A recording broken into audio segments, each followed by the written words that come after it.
সকালবেলা প্রতিদিনের মতন আমার ডিউটি শুরু হয়ে গেছে। মেয়েকে স্কুলে দেব, দিয়ে আমি যাব একটু বাজারে। এই যে টিচারের হাতে দিয়ে দিলাম, টিচার নিতে চলে এসছে ওকে। এরপর বিকালে গিয়েছিলাম একটু ছাদে, কিন্তু ছাদে গিয়ে দেখলাম একটা অদ্ভুত ব্যাপার। সেটা হচ্ছে দুটো ঠাকুরের মূর্তিকে ছাদে রেখে দিয়ে গেছে, সেটা বুঝতে পারলাম না। তো আমার মেয়েও খুব অবাক হয়ে দেখছিল। আর এই যে নিচে নেমে আসার পরে এরম আকাশ কালো করে এসছে। বৃষ্টি যে খুব একটা হলো তা কিন্তু নয়, সেই জন্য ওর বাবা আজকে অফিস থেকে তাড়াতাড়ি বাড়ি ফেরায়।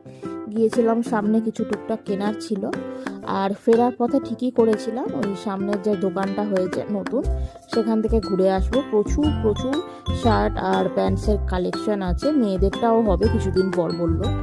এরপর দিদি চলে এসেছিলো রান্না করতে, রান্না করে দিয়েছিল হচ্ছে এগ ফ্রাইড রাইস। এই ফ্রাইড রাইস, চাউমিন এগুলো দিদি খুব ভালো বানায়। তো যাই হোক, এটাই আমি ওর টিফিনে দিয়ে দিচ্ছিলাম। এইভাবেই আজকের দিন